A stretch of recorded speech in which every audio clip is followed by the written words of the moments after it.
On July 1st, 2025, the ancient foundations of Buckingham Palace trembled under the weight of a quiet, lethal interrogation that would permanently alter the course of the British monarchy. King Charles III sat inside the shadow-soaked Blue Room, bypassed all traditional palace protocols, and looked his wife directly in the eyes to ask her one single devastating question: who is he? The way Camilla handled that exact moment tells you absolutely everything you need to know about why this entire explosive situation unraveled with such catastrophic speed. She did not come clean, she had no prepared explanation, and she completely failed to keep her story straight before walking into the room. Instead, according to highly classified reports escaping the inner circle, the Queen Consort began to visibly panic, rambling incoherently about an old acquaintance, a distant wellness retreat, and how Charles was simply too occupied with the daily demands of Parliament to notice her sudden absence. No, it wasn't a minor communication breakdown or a simple misunderstanding. The explanation was messy, deeply disjointed, and completely transparent to a monarch who already held the unvarnished truth in his hands. What King Charles had spread out across his mahogany desk wasn't just a wave of vague palace suspicion. It was a thick, black security folder filled to the brim with time-stamped surveillance photographs, internal intelligence reports, encrypted travel logs, and intercepted messages that all pointed in one deeply uncomfortable direction. It was the exact kind of undeniable, concrete evidence that leaves absolutely zero room for excuses or clever manipulation. Before we expose the highly classified timeline of this historical betrayal and the chilling outdoor confrontation led by Princess Catherine, please take a quick moment to support our channel by hitting that subscribe button and joining us here.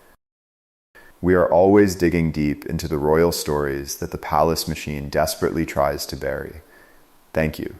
The high contrast photographs contained within that file were secretly captured by an elite security detail between May 11th and May 13th at a highly restricted, luxurious private estate located near the woods of Windsor. The man captured in those intimate images wasn't some mysterious outsider or a rogue stalker from beyond the palace gates. It was Edward Langley, a long-time, highly trusted employee of the royal household who had operated within the family's inner circle for years. He was someone who was supposed to be completely beyond reproach, someone who held unchecked access to the private quarters, and someone who absolutely should never have been captured on a long-range telephoto lens embracing the Queen Consort in a private drawing room filled with wine and what eyewitnesses later described as undeniably intimate moments. This was a catastrophic breach of both marital and national trust, and the palace security apparatus had meticulously verified every single detail. The photographs were genuine, Edward's hidden travel records confirmed his exact presence, and his arrival and departure times lined up with mathematical precision. The detail that made the betrayal 100 times worse was the calculated deception wrapped in the modern language of self-care. King Charles had been under the absolute impression that his wife was completely isolated on a solo wellness retreat, taking some necessary personal time away from the public eye to clear her mind and recharge her mental health. Instead, while the reigning monarch sat at home dealing with his failing health and the heavy burdens of the state, his wife was utilizing a private estate as a romantic sanctuary with a household staff member. But as the king continued to read through the classified briefing, his sorrow quickly transformed into absolute cold fury. The surveillance photos were merely the opening chapter of a much larger, deeply sinister plot. Once Charles authorized his most loyal intelligence chiefs to dig deeper into the timeline, what they uncovered went far beyond simple infidelity. The investigation traced Camilla's movements all the way back to April 22nd, and that is the exact moment the shocking vault conspiracy finally came to light. To understand the immense gravity of what occurred next, you must realize that the royal heirloom vault is not a standard storage closet or a typical palace safe. It is a heavily fortified underground vault where some of the most historically significant, priceless, and personally meaningful treasures of the global monarchy are guarded under biometric security systems. Access is strictly limited to direct bloodline heirs. Every single entry is heavily documented, and the security protocols have remained unyielding for decades. Yet, on the morning of April 22nd, Camilla managed to bypass the guards, claiming she was conducting heritage research for an upcoming historical project. While that excuse wouldn't ordinarily raise any immediate red flags, what occurred later that afternoon caused the entire security apparatus to go into a state of absolute panic.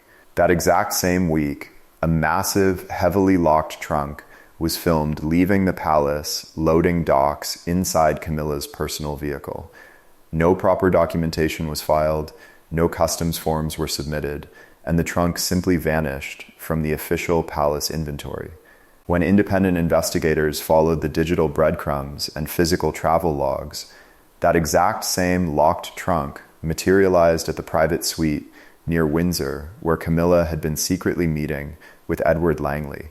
High-definition surveillance footage from April 23rd showed a vehicle registered to the Queen Consort parked directly outside that hidden suite for nearly an hour, as the heavy trunk was carefully unloaded by hand. The trunk was never brought back to London. If a public figure is moving locked trunks out of a secure royal vault without a single piece of official paperwork to a private suite where they are meeting a secret partner, they are not performing historical heritage research. They are executing a highly calculated, multi-million-pound theft of historic artifacts. By July 1st, a completed, devastating summary landed directly on the king's desk, confirming that Camilla had entered the vault using an emergency override code that had not been officially active since the year 2014. No, this was not a spur-of-the-moment lapse in judgment or an accidental technical glitch. This was a calculated exploitation of a system vulnerability.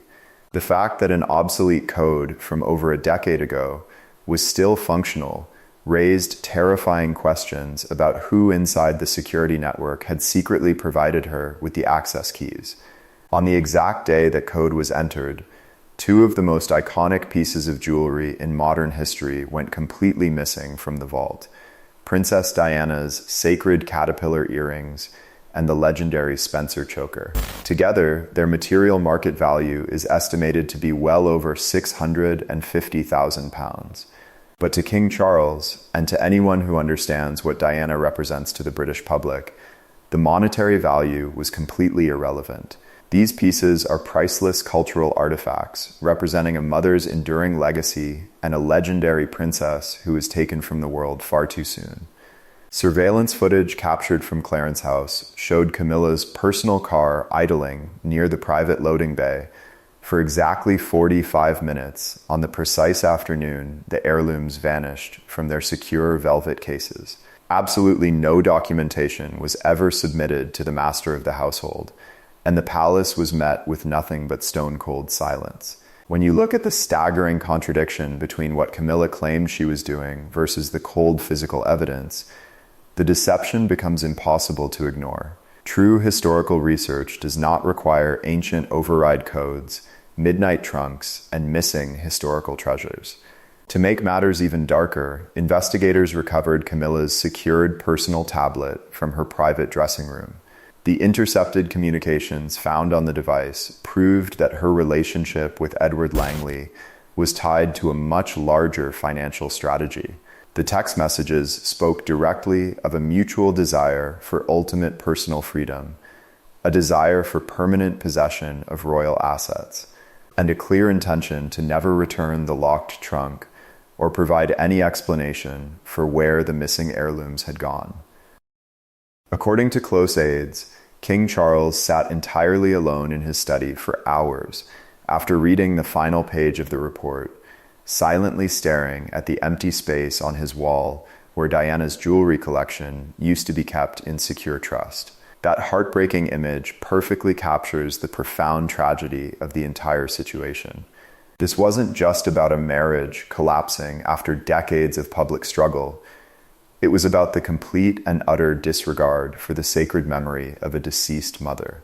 The confrontation in the Blue Room grew intensely quiet as the king laid out folder after folder, presenting the time-stamped photos, the vault log registries, and the digital biometric reports proving she had entered the secure zone multiple times between April 18th and April 22nd.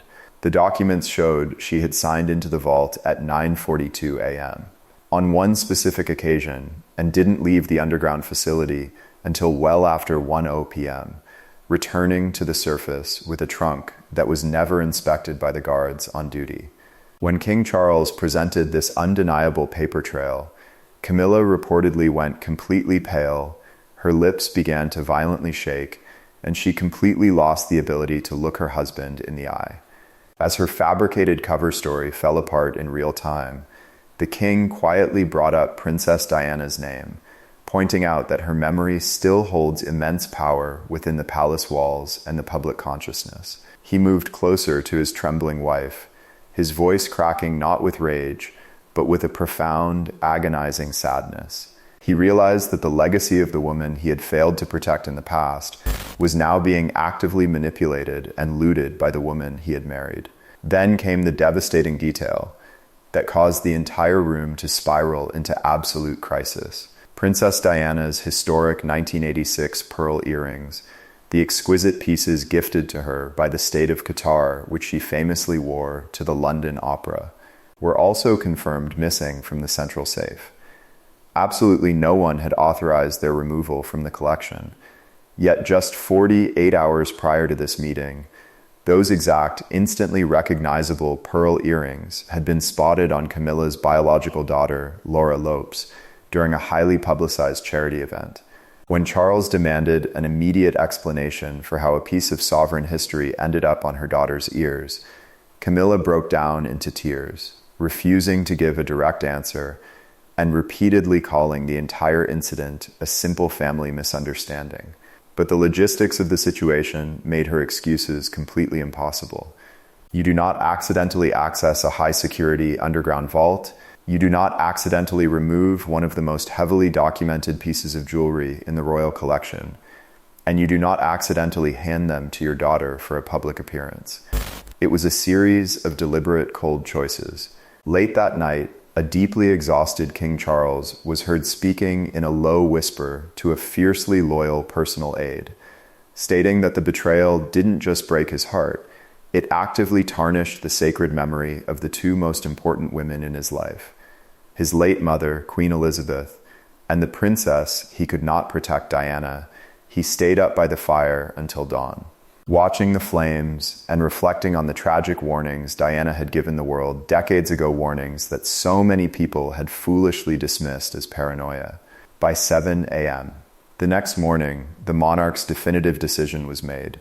Camilla's biometric access to all royal vaults was permanently deleted. She was completely excluded from all future confidential royal councils, and an order was signed to strip her name from all ceremonial permissions within 48 hours. There would be no public press release and no grand announcement, just swift, silent, and absolute institutional action. But while this warfare was playing out behind closed doors, Princess Anne had already been quietly watching the situation develop with deep concern. Sharp, fiercely observant, and fiercely loyal to the crown, the Princess Royal had noticed the hushed conversations, the missing paperwork, and the irregularities in the vault logs weeks before anyone else. She chose to wait to strike because she wanted to ensure that when she acted, the evidence would be completely indisputable. That exact moment arrived on June 29th during a small private lunch held at Buckingham Palace to celebrate Princess Charlotte's recent charity milestone. Only 32 elite guests were invited to the event, consisting entirely of close family members and top-tier aides, with absolutely no press allowed inside the room. Princess Catherine arrived at the luncheon wearing a beautiful light blue dress, the exact same silhouette that Princess Diana had worn to a high-profile charity gala in 1995.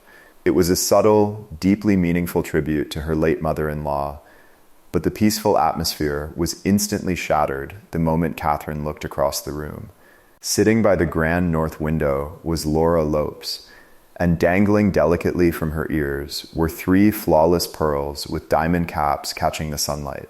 Princess Catherine's protective instincts kicked in immediately. She recognized those earrings instantly. She knew they weren't generic high society accessories. They held an immense, documented history belonging entirely to Diana. Catherine remained completely composed, refusing to make a public scene in front of the young children. Instead, she calmly requested her personal assistant to fetch the official illustrated catalog of family heirlooms directly from the secret palace archive. She flipped through the secure pages, found the precise historical entry, and confirmed her worst fears. The pieces were the 1986 Qatar diamond drops given to Diana during her historic Middle East tour, documented with a unique royal serial number and a highly specific clasp design. The most damning detail of all was that these exact earrings had been legally designated for Princess Charlotte, meant to be held in secure trust until her 18th birthday in the year 2043. They were never supposed to leave the vault, and they certainly were never supposed to be worn by Camilla's family. At 12:42 p.m., Catherine calmly approached Laura Lopes by the window and asked her a simple, ice-cold question. "Can you tell me exactly where you got those earrings?" The question hung in the air like a heavy, suffocating fog. Laura looked completely blindsided, struggled to find her words, and eventually claimed they were a personal gift handed down directly from her mother. Catherine didn't waste her breath arguing.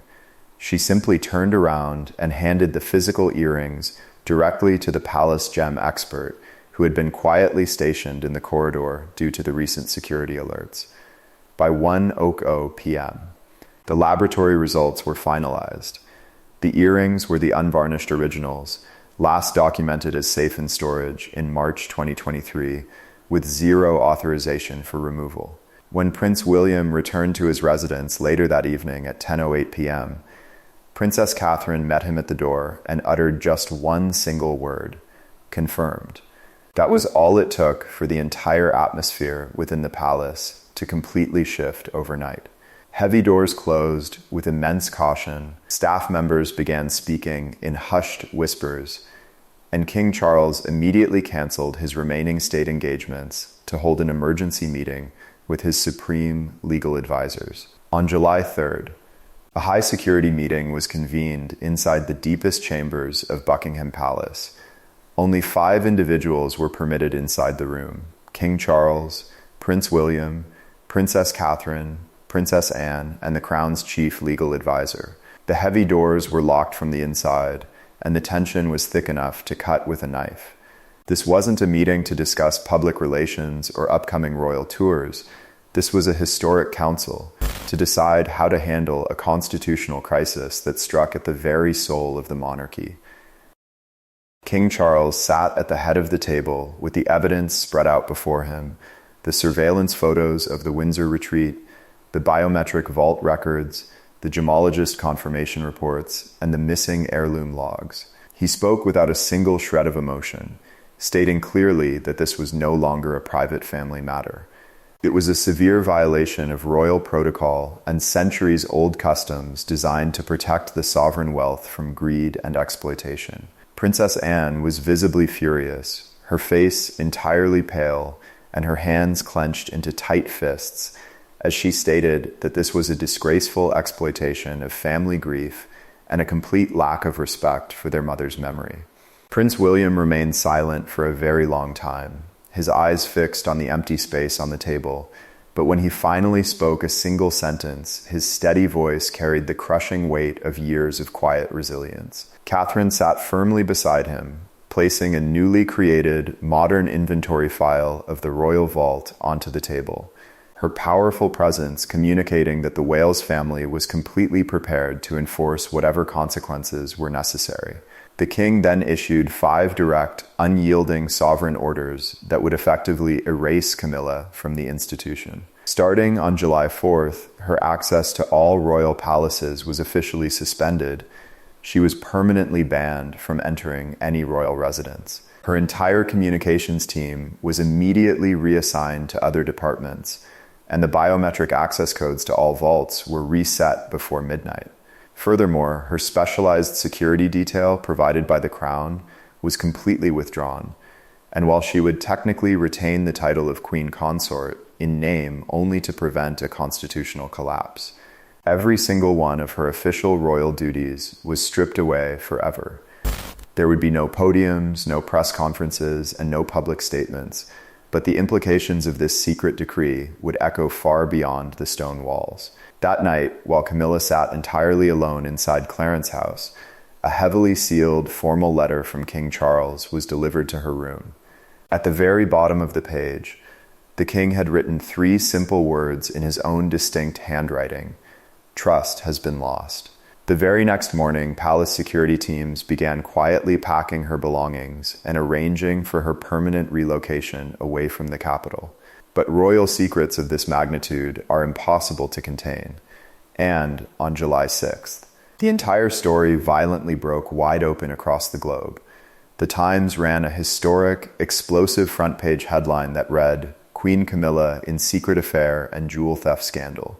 The article published the long-range photographs from the Windsor retreat, showing Camilla walking hand-in-hand through the private gardens with Edward Langley, alongside the unvarnished details of the vault entries and the unauthorized removal of Diana's jewelry.